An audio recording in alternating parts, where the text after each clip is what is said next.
que as trevas da vida envolvam as teorias positivas do magnetismo animal, os seus inegáveis efeitos são quase universalmente admitidos. Os que continuam a duvidar desses efeitos são céticos de profissão, pertencentes a uma casta incapaz e pouco honrosa. Perderia hoje, com certeza, o tempo a pessoa que duvidasse do fato de um homem poder, por uma simples vontade, impressionar seu semelhante e colocá-lo numa situação cujas características se parecem com as da morte, ou que, pelo menos, se parecem com ela muito mais que qualquer dos fenômenos produzidos em circunstâncias normais estabelecidas. Não seria menos absurdo duvidar de que, durante todo o tempo que esta situação se mantém, a pessoa hipnotizada utiliza com dificuldade os órgãos dos sentidos, apercebendo-se, no entanto, com uma perspicácia particularmente sutil e como que através de um canal misterioso dos objetos situados fora do alcance dos próprios órgãos.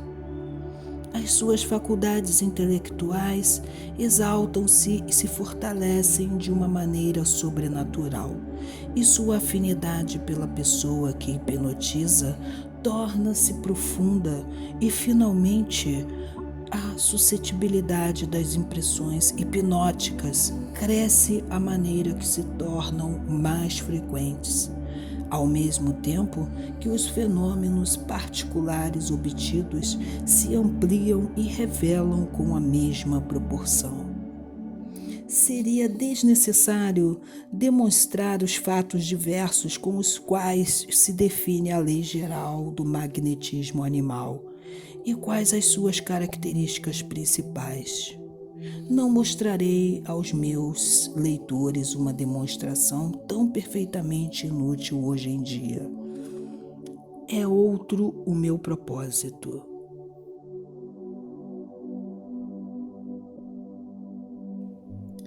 Tenho a necessidade, para além de toda espécie de preconceitos, de contar sem nenhum comentário, mas com todos os detalhes, o interesse e diálogo que tivemos, um hipnotizado e eu. Há muito tempo que tinha o hábito de hipnotizar o Sr. Van Kirk, e a suscetibilidade viva, a exaltação do sentido magnético manifestava-se sempre claramente quando fazia essa experiência. Durante muitos meses, o Sr. Van Kirk sofrera bastante de uma tuberculose muito avançada, cujos efeitos mais cruéis foram minimizados com os meus passes magnéticos. Estava a situação nestes termos quando, na noite de quarta-feira, 15 do corrente mês, me chamaram à sua casa. O doente sofria de dores intensas na região cardíaca e respirava com grande dificuldade, apresentando os sintomas de um ataque de asma. Em outras ocasiões encontrara algum alívio com cataplasmas de mostardas nos centros nervosos, mas desta vez fora inútil o remédio. Quando me viu entrar no quarto, cumprimentou-me sorrindo e, embora cheio de dores físicas, pareceu-me absolutamente tranquilo sob o ponto de vista espiritual. Mandei-o chamar, disse-me. Não para aliviar fisicamente, mas satisfazer tanto quanto possa certas inquietações psíquicas que me têm causado muita ansiedade. Não preciso lhe dizer até que ponto eu era cético sobre a imortalidade da alma, nem também ocultar-lhe que nessa mesma alma, negada por mim, existia sempre um sentimento vago e indefinido da sua própria existência. Mas nunca esse sentimento alcançou o estado de convicção e todos os meus esforços para o conseguir apenas aumentavam o meu ceticismo. Fui aconselhado a estudar Cousins. Eu estudei seus próprios trabalhos, assim como suas repercussões na Europa e na América. Por exemplo, chegou às minhas mãos o Charles Wilde. Eu o li com profunda concentração. Ao longo da leitura, achei-o coerente, mas as partes que não eram meramente lógicas eram, infelizmente, os argumentos iniciais do herói incrédulo da obra. Em seu resumo, pareceu-me evidente que o autor sequer conseguiu convencer a si próprio. Seu fim havia claramente esquecido seu começo, assim como o governo de Trinculo.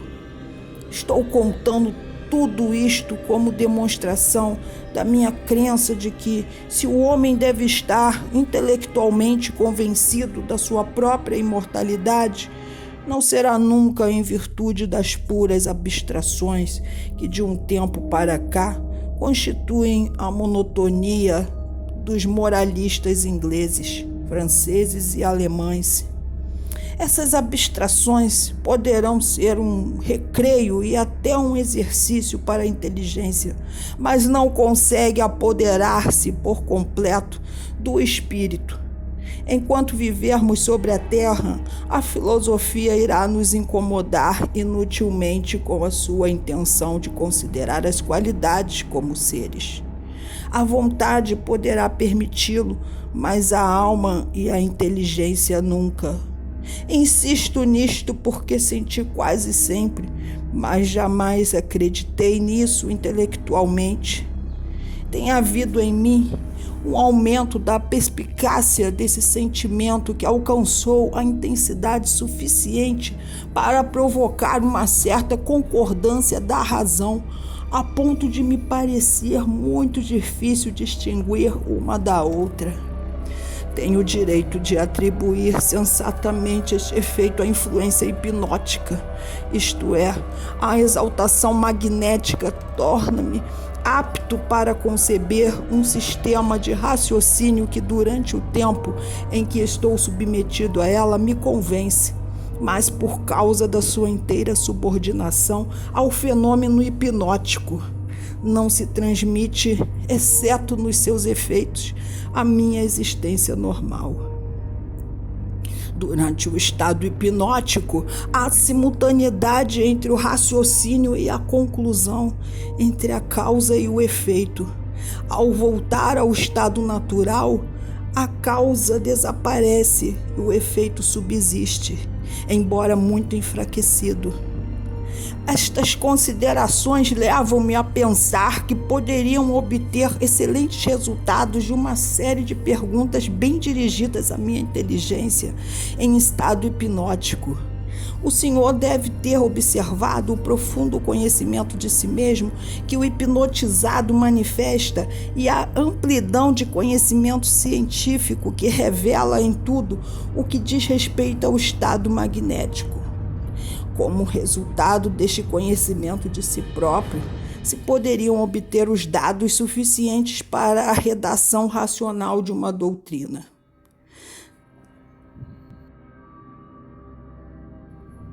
Aceitei fazer a experiência que o Sr. Van Kirk me propunha.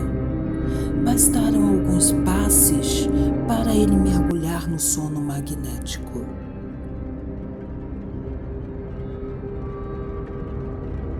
A sua respiração normalizou-se e parecia não sentir já nenhum mal-estar físico. Transcrevo a seguir a conversa que tivemos e na qual a letra V indicará as palavras do hipnotizado e a letra P as minhas. Está dormindo? Gostaria de dormir mais profundamente. Depois de alguns novos passes, dorme agora bem? Sim. Como você acha que sua doença acabará? Depois de uma longa excitação e falando com esforço, com a minha morte. Está com medo da morte? Com vivacidade. Não. Agrada-lhe essa perspectiva? Se estivesse acordado, preferiria morrer. O estado hipnótico aproxima-me suficientemente da morte para me satisfazer por si. Gostaria de uma explicação mais clara, Sr. Van Kirk. Eu também gostaria, mas isso exige-me mais esforço do que me sinto capaz de fazer. Não está me perguntando bem.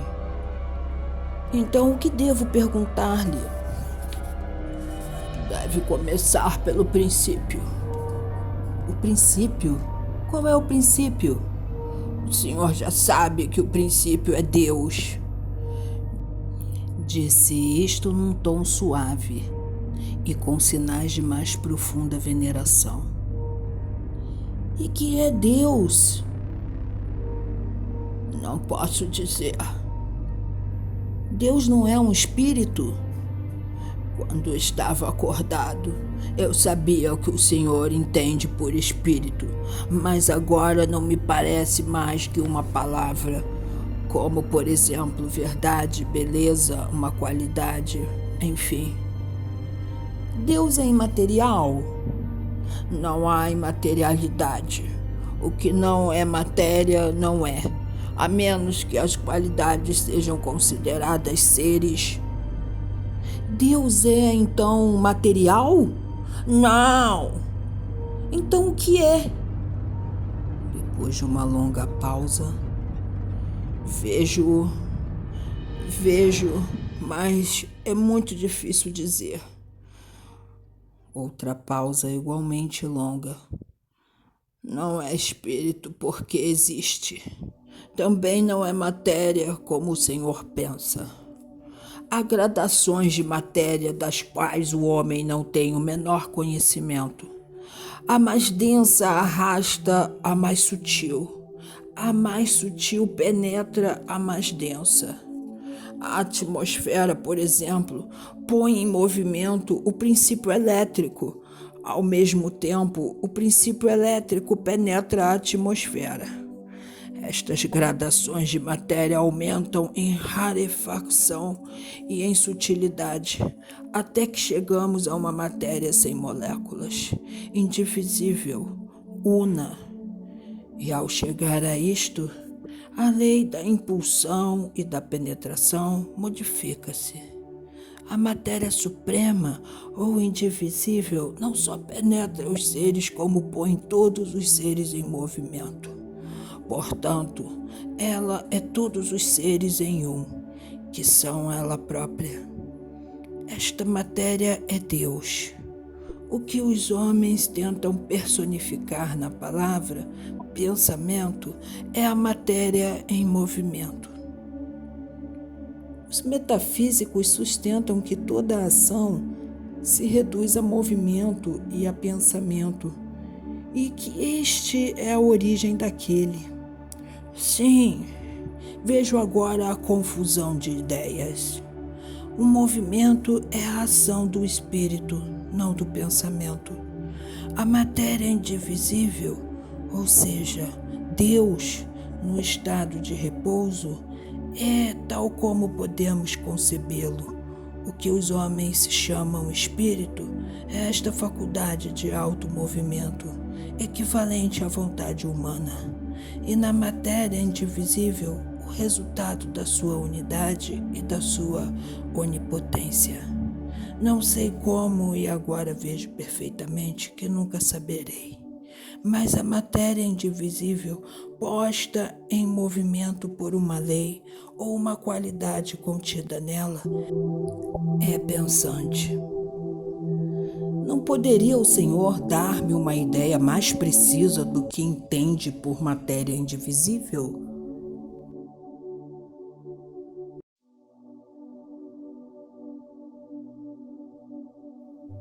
As matérias de que o homem tem conhecimento escapam aos sentidos à medida que se sobe na escala delas.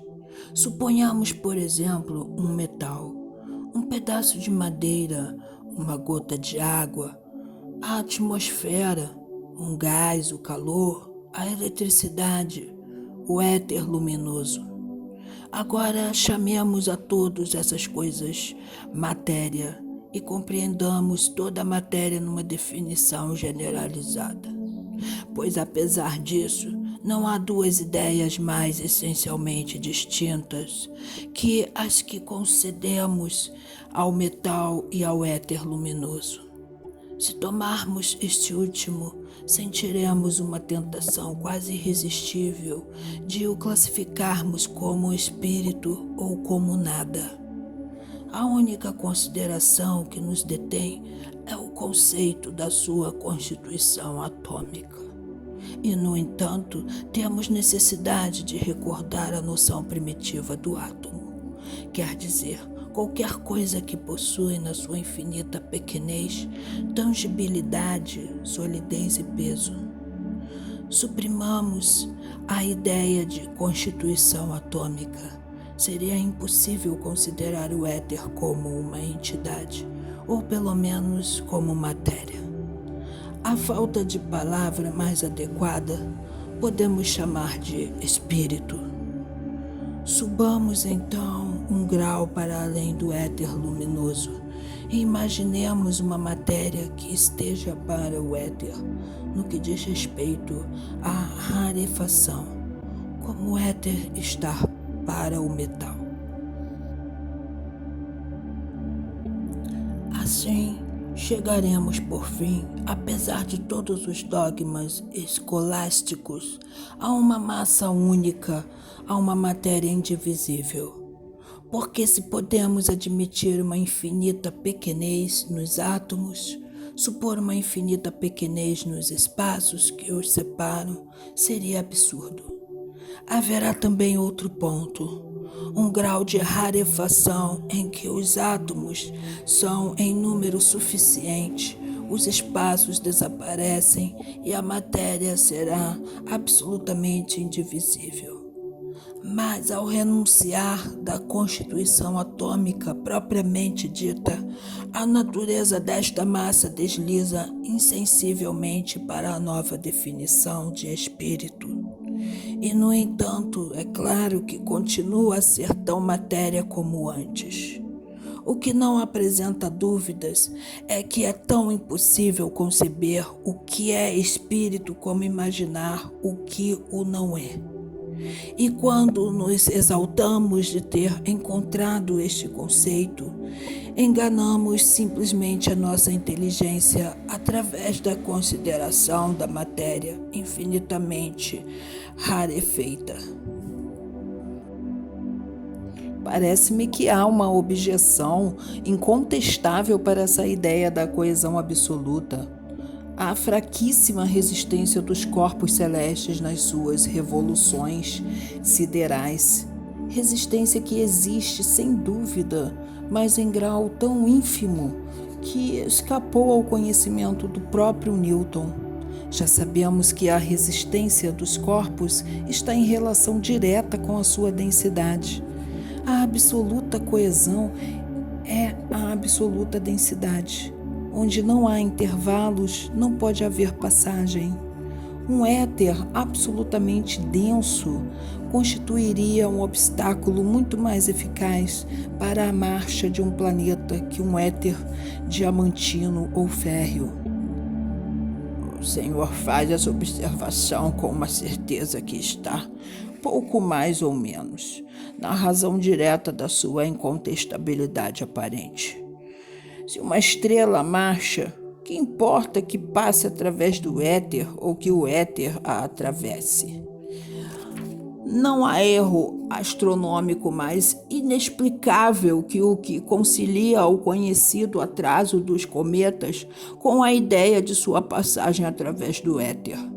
Porque, por muito rarefeito que se suponha, o éter sempre apresentará obstáculos a qualquer revolução sideral, num período singularmente mais curto que o admitido até agora por todos os astrônomos obstinados em passar por cima, maliciosamente, de um ponto que lhes parece insolúvel. O atraso real é, portanto, idêntico ao que poderia resultar da fricção etérea na sua passagem incessante através dos astros. A força que retarda é instantânea e completa em si mesma, e, além disso, infinitamente crescente. No entanto, nessa identificação da matéria com Deus, não seria falta de respeito? Fui obrigado a repetir a pergunta para que o hipnotizado pudesse compreender plenamente o meu pensamento. Poderá dizer-me por que razão a matéria é menos respeitável que o espírito? Esquece que a matéria de que eu falo é, sob todos os pontos de vista, e principalmente pelas suas altas propriedades, a verdadeira inteligência ou o espírito dos escolásticos, e ao mesmo tempo a matéria tal como eles a entendem. Deus, com todos os poderes atribuídos ao espírito, não é mais que a perfeição da matéria. Então o senhor afirma que a matéria indivisível em movimento é pensamento? Em geral, este movimento é o pensamento universal, do espírito universal. Este pensamento cria. Todas as coisas criadas não são mais que o pensamento de Deus. O senhor diz em geral? Sim, o espírito universal é Deus. Para as novas individualidades, a matéria é necessária. Mas o senhor fala agora do espírito e da matéria como os metafísicos. Falo assim para evitar confusões. Quando digo espírito, supõe-se a matéria indivisível ou última, sob o nome de matéria. Compreendo todas as demais espécies. O senhor disse que para as nossas individualidades é necessária a matéria? Sim, porque o espírito na sua existência incorpórea é Deus. Para criar seres individuais era necessário encarnar parte do espírito divino. Desta maneira, o homem individualiza-se. Desprendido do sentimento corporal, seria Deus. Então, o movimento especial das partes encarnadas da matéria indivisível é o pensamento do homem, como o movimento de conjunto é o de Deus. Segundo a sua opinião, desprendido do seu corpo, o homem será Deus? Eu não podia dizer isso, porque é absurdo. Consultando as suas anotações, o senhor afirmou que se despojasse da vestimenta corporal, o homem seria Deus. Isso sim, o homem, libertado dessa maneira, seria Deus, perderia a individualidade. Mas não pode perder a individualidade, porque para isso seria preciso conceber a ação de Deus contra si mesmo, uma ação fútil e sem objetivo. O homem é uma criatura. As criaturas são os pensamentos de Deus. E precisamente a natureza de um pensamento consiste em ser irrevogável. Não compreendo bem. O senhor diz que o homem não poderá nunca se desprender do seu corpo? O que eu digo é que não estará nunca sem corpo. Explique melhor. Há dois corpos, o rudimentar e o completo, correspondentes aos dois estados do verme e da mariposa. O que chamamos morte não é mais que uma metamorfose dolorosa. A nossa encarnação atual é progressiva, preparatória, temporal. A nossa encarnação futura é perfeita, definitiva, imortal. A vida definitiva é o objetivo supremo.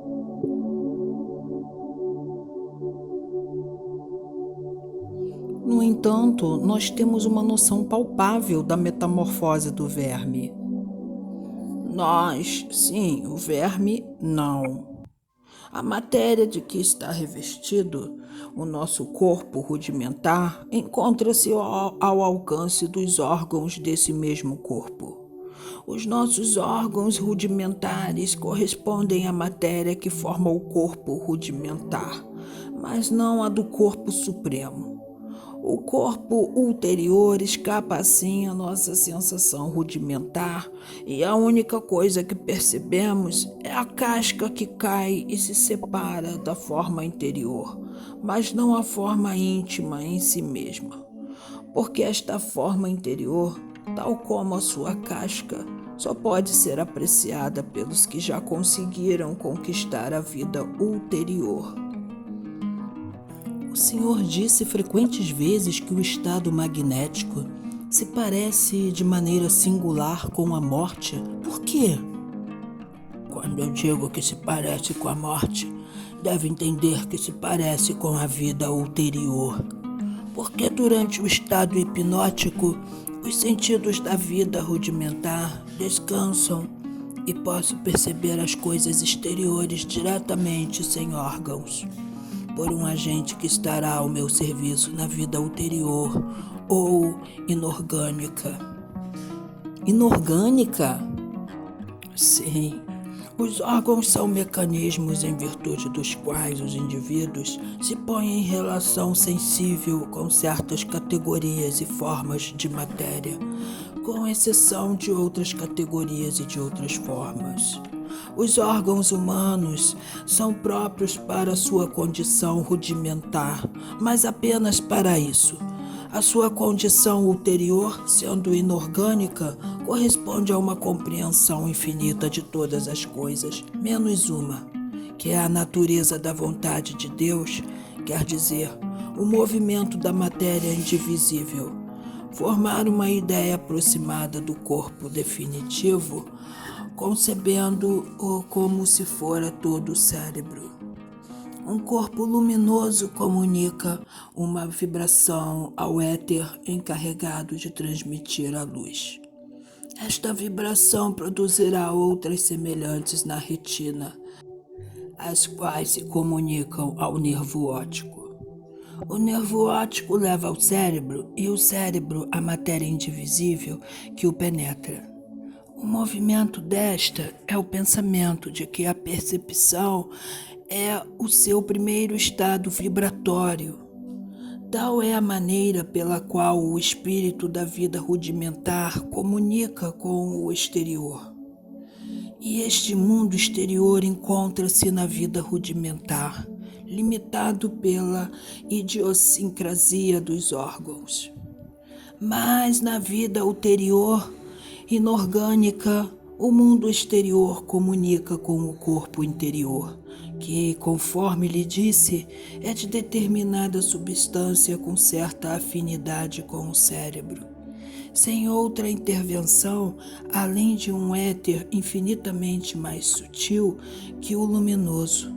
Então todo o corpo vibra em harmonia com esse éter e põe em movimento a matéria indivisível de que está penetrado. Assim devemos atribuir a ausência de órgãos idiosincráticos à percepção quase ilimitada da vida ulterior. Os órgãos são como revestimentos indispensáveis, onde terminam os seres até que se libertem pelo sofrimento.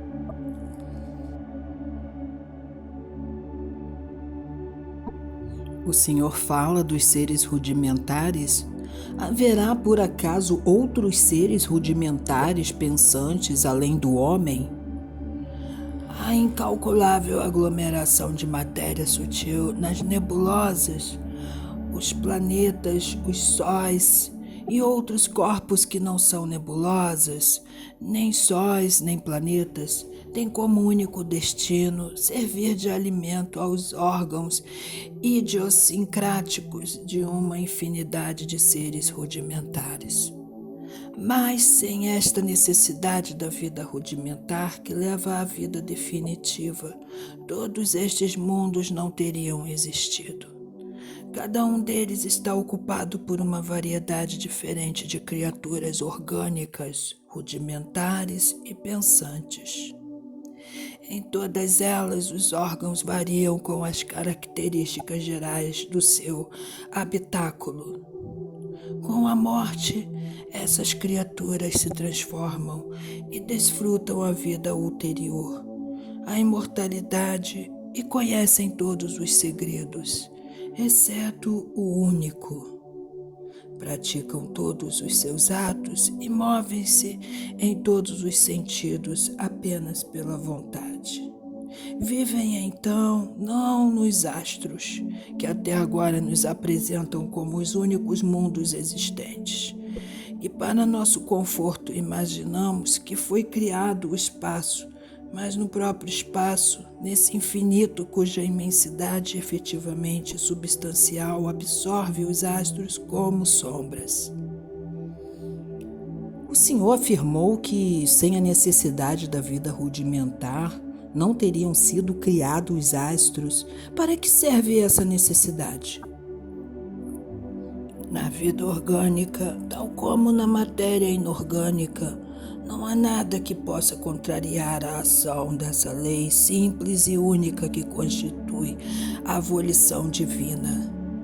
A vida e a matéria orgânicas, complexas, substanciais e governadas por uma lei múltipla, foram constituídas com o fim de criar um impedimento.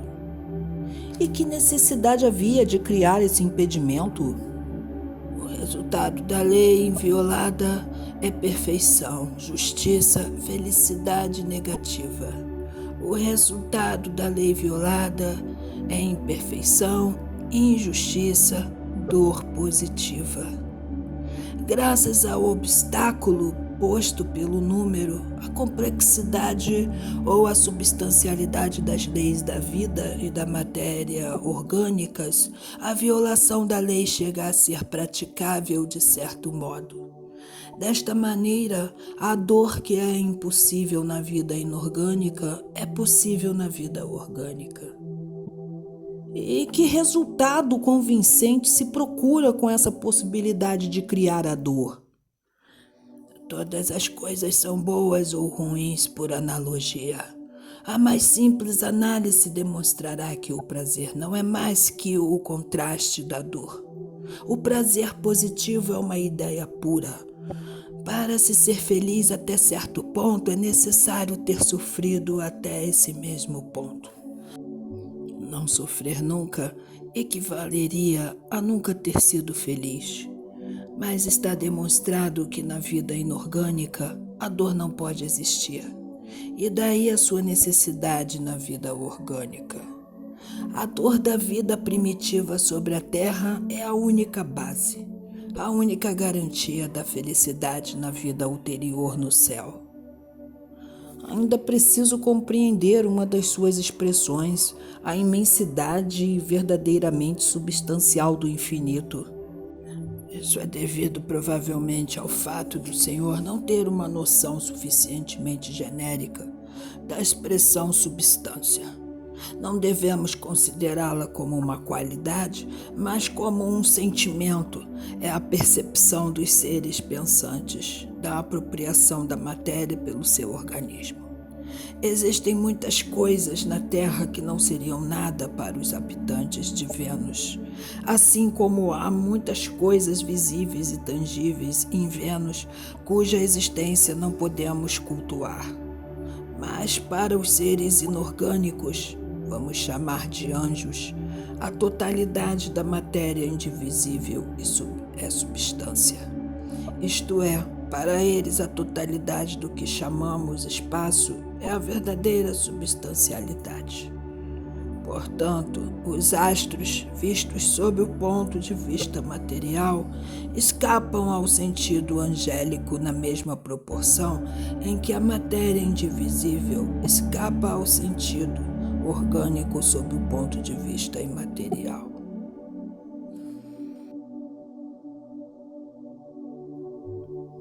Ao dizer essas últimas palavras, a voz do hipnotizado enfraqueceu de uma maneira notável e observei no seu rosto uma expressão tão específica que me alarmou e decidi despertá-lo imediatamente.